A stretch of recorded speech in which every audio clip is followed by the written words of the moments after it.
अध्याय 3 के वचन 9 से लेके पढ़ती हूँ। उसने पूछा तू कौन है? तब वह बोली मैं तो तेरी दासी रूथ हूँ, तू अपनी दासी को अपनी चद्दर उठा दे, क्योंकि तू हमारी भूमि छुड़ाने वाला कुटुंबी है। उसने कहा हे बेटी, यहोवा की ओर से तुझ पर आशीष हो, क्योंकि तूने अपनी पिछली प्रीति पहले से अधिक दिखाई, क्योंकि तू क्या धनी क्या कंगाल किसी जवान के पीछे नहीं लगी। इसलिए अब हे मेरी बेटी, मत डर, जो कुछ तू कहेगी मैं तुझसे करूंगा, क्योंकि मेरे नगर के सब लोग जानते हैं कि तू भली स्त्री है। हालेलुया। ये पूरा अध्याय 1 से लेकर 4 अध्याय प्रभु के दास ने मुझे दिया था, मेरे आत्मिक पिता ने, जो हैदराबाद में रहते हैं। 2015 में उस समय मुझे समझ में नहीं आया कि क्यों मुझे दिया गया है, लेकिन 2017 में 31 मई 2017 को प्रभु के दास कुछ बातों को करते हुए एक महिला मीटिंग की सेवा को जब मुझे दिए तो इस वचन को एक बोले, तब पवित्र आत्मा ने मुझे प्रकट किया कि जो मुझे डाउट था परमेश्वर ने क्लियर किया कि उसकी योजना मेरे जीवन में क्या है, और ये वचन को मैं समझ पाई। इससे मुझे बातें की परमेश्वर ने, वो तो सब कुछ क्लियर नहीं बोले, लेकिन उसी समय पवित्र आत्मा मुझे बताया कि वो क्या चाहता है मेरे जीवन में, और वो परमेश्वर का आनंद मेरे जीवन में आया। प्रभु को धन्यवाद करती हूँ। बहुत सी परीक्षाएं मेरे जीवन में आई थी, मैं सारी बातों को तो आपके सम्मुख रखना नहीं चाहती, गुप्त रहे और प्रभु को महिमा मिले। कुछ चीजें हैं जो मैं आपके सम्मुख रखती हूँ। बहुत टेस्ट किया प्रभु ने मुझे, जब मैं यहाँ आई उसके पहले बहुत सी परीक्षाएं। एक समय तो ऐसा था कि मेरी जान पे भी आ पड़ी थी, विवाह के पहले की बात, शैतान से युद्ध था, लेकिन सारी बातों को परमेश्वर ने अगुवाई की, क्या मेरे साथ होने वाला है क्या नहीं होने वाला, हर चीजों को परमेश्वर ने बताया था। कठिन समय से जो गुजरने वाली थी 2015 में मुझे बताया था परमेश्वर ने, कठिन समय मेरे जीवन में आने वाला है। मेरे आत्मिक पिता जो है वो उन्होंने मेरे सिर पर हाथ रखा एक स्वप्न में, और वो बोल रहे हैं सिस्टर बहुत प्रॉब्लम होने वाला है, बहुत कठिनाई। मैं उसे सपने में ही उनको मैं रिप्लाई कर रही हूँ, बोल रही हूँ मैं तैयार हूँ पास्टर। और इसी तरह से उसके बाद से मेरे जीवन में कठिनाई से कठिनाई, प्रभु के बुलाने से मैं पुणे से यहाँ आई। मैं 3 बार जब तक परमेश्वर से परख नहीं लेती हूँ तो मैं किसी कार्य को करती नहीं, और पहले भी अपने जीवन में जो भी मेरे अगे ठहराए गए उनसे मैं पूछ के कोई भी चीजें किया करती। 3 बार जब परमेश्वर ने बात किया तब मैं पुणे से यहाँ आई, और यहाँ आने के बाद मैं नहीं जानती थी कि मेरे यहाँ विवाह प्रभु के दास से होने वाला है, कुछ नहीं, बस प्रभु की आज्ञा समझ में आ गई थी। कुछ चीजों को प्रभु ने प्रकट किया कि मैं गाँव क्षेत्र में देख रही हूँ अपने आप को। उसके बाद जब मैं यहाँ आई तो बहुत सी चीजों को परमेश्वर ने धीरे धीरे मेरे जीवन में प्रकट किया। बहुत सी परीक्षाएं ऐसी थी कि मुझे सब कुछ छोड़ना पड़े, तो भी प्रभु ने देखा कि क्या मैं प्रभु से प्रेम रखती। एक समय ऐसा हुआ, प्रभु ने तो अपनी योजना मुझ पर प्रकट की थी,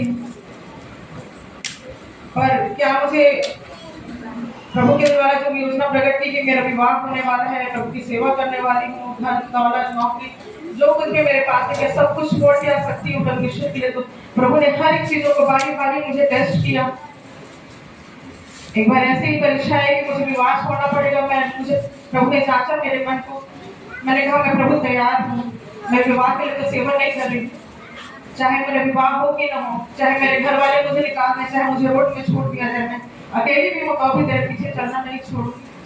और जिस सेवा के लिए मैं जी रही हूँ, मुझे ये भी चेक किया प्रभु ने, क्या वो सेवा यदि मेरे जीवन में ना रहे तो क्या मैं प्रभु के पीछे चलूंगी। तब भी मैंने प्रभु को कहा हाँ प्रभु, उससे बढ़कर मेरे जीवन में कुछ भी नहीं है। जब तक मेरे मन को प्रभु ने अब्राहम की तरह जांच नहीं लिया, मैं इस स्थान पर नहीं आई। इससे पहले इतनी बहुत सी चीजें हैं जो मैंने आपके सम्मुख रखी हैं, कुछ चीजें नहीं रखी हैं, वो नौकरी हो कुछ भी हो, प्रभु ने बारी बारी जितनी चीजों को मेरे सम्मुख लाया, क्या मैं उसके लिए छोड़ के आ सकती हूँ।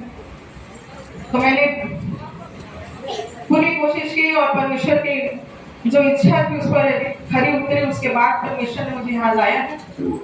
जैसे इसके वचन में है, उसने 10वां वचन में उसने कहा हे बेटी, यहोवा की ओर से तुझ पर आशीष हो, क्योंकि तूने अपनी पिछली प्रीति पहले से अधिक दिखाई, क्योंकि तू क्या धनी क्या कंगाल किसी जवान के पीछे नहीं लगी।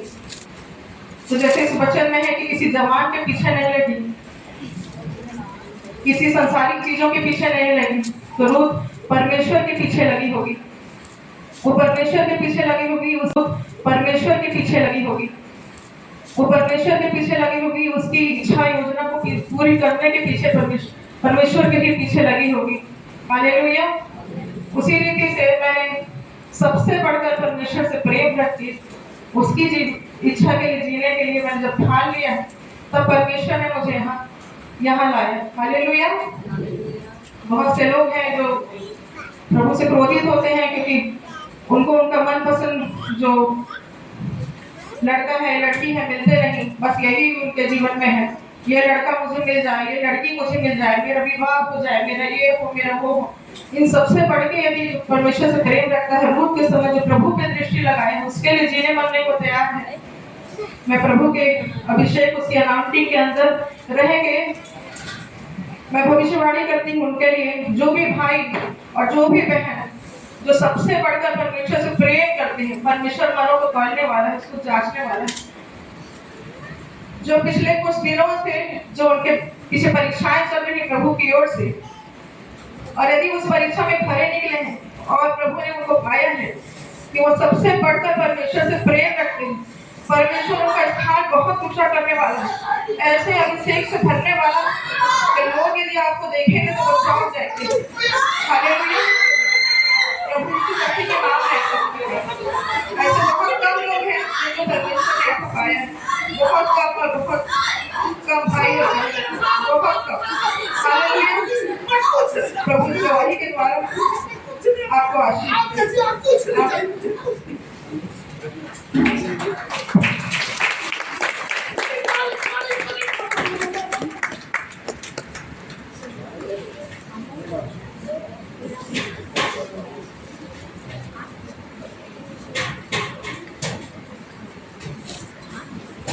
हालेलुया। परमेश्वर पिता का हृदय से धन्यवाद देते हैं। अद्भुत रीति से परमेश्वर ने हमें आशीषित किया है। हालेलुया।